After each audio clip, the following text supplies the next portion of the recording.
رسول اللہ صلی اللہ علیہ وسلم نے فرمایا کہ جب یہ قبر میں جائے گا نا، اگر کسی کو کمرے کے اندھیرے میں پتہ چل جائے کہ یہاں ایک سانپ ہے، کون بہادر ہے اس رات کمرے میں رات گزار دے؟ اندھیرا بھی ہے اور پتہ ہو کہ ایک سانپ ہے، اور یہ ضروری نہیں کہ وہ ڈسے بھی صحیح، ہو سکتا ہے نہ ڈسے اور ہو سکتا ہے اس پہ حملہ آور نہ ہو، لیکن رات نہیں گزارے گا، نہیں گزارے گا۔ اور سچے نبی نے بتایا ہے جو شخص زکوٰۃ نہیں دے گا، قبر کے اس اندھیرے کمرے کے اندر صرف سانپ نہیں ہوگا بلکہ گنجا ہوگا، اتنا زہریلا ہوگا کہ اس کے سر کے بال اڑ گئے ہوں گے، اور اس کے منہ کے پاس 2 نقطے ہوں گے جو اس کے اور زہریلے ہونے کی نشانی ہو، اور وہ آئے گا اور اسے لپٹ جائے گا اور اس کے سامنے والے چہرے کے حصے پہ سے پکڑ کر کہے گا یہ وہ تیرا خزانہ ہوں جو تس کو تو اکٹھا کیا کرتا۔ یہ اللہ کے سچے نبی نے بتایا ہے، اور سب کچھ بتایا ہے اس امت کی خیر خواہی میں، سب کچھ بتایا ہے اس امت کی خیر خواہی میں، اس لیے کہ وہ نبی رحمت بن کے آیا ہے، اس نبی کی ساری تعلیمات اس انسانیت کے لیے رحمت ہی رحمت ہے، کہ اس سے پہلے کہ دھوکہ کھا بیٹھے اور اس سے پہلے کہ اس مصیبت سے اس کا واسطہ پڑے،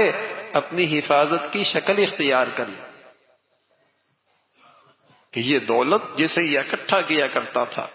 الذی جمع مالا وعدد، جمع کر رہا ہے، جمع کر رہا ہے، اور اتنی ہوس ہے،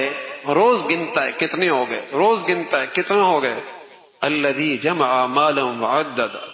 یحسب ان مالہ اخلد، ایسا دولت سے کچھ اس کا دل لگا ہے جیسا لگتا ہے یہ ہمیشہ دولت اسے ساتھ رکھے گی، کلا، نہ ایسا نہیں ہو، لَيُنبَذَنَّ فِي الْحُطَمَةِ، یہ حطمہ میں ڈالا جائے گا، وَمَا أَدْرَاكَ مَا الْحُطَمَةِ، جانتے بھی ہو یہ حطمہ ہے کیا چیز، نار اللہ الموقدہ، یہ اللہ کی سلگائی ہوئی آگ ہے جو جسموں تک نہیں پہنچے گی، دلوں تک اس کی رسائی ہو۔ یہ وہ ہیں الذی جمع مالا وعدد، مال اکٹھے کر رہے، کرتے چلے جا رہے ہیں مال اکٹھا۔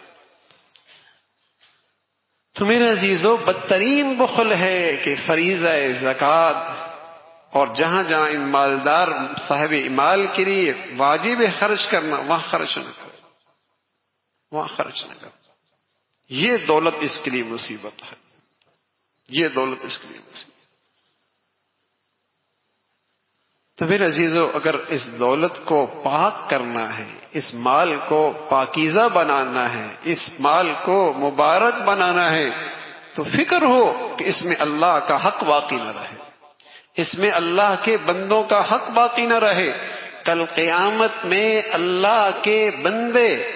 اس سے مطالبہ کریں گے اپنے حق کا کہ دنیا میں انہوں نے ہمارا حق ادا نہیں کیا۔ مخلوق کا حق ہے۔ اللہ نے اس دنیا کے اندر بعض لوگوں کو اپنا مخزن بنایا ہوتا ہے، جنہیں اللہ اپنی نعمتیں دیتا ہے، اور ان کے واسطے سے امت میں، مخلوق میں وہ چیزیں تقسیم ہوتی رہتی ہیں۔ جب تک یہ تقسیم کرتا رہتا ہے اللہ بھی دیتا رہتا ہے، اور جب یہ اکتانے لگتا ہے اللہ بھی اس سے یہ توفیق اور یہ دولت چھین لیتا ہے۔ یہ تو خوش نصیب ہے،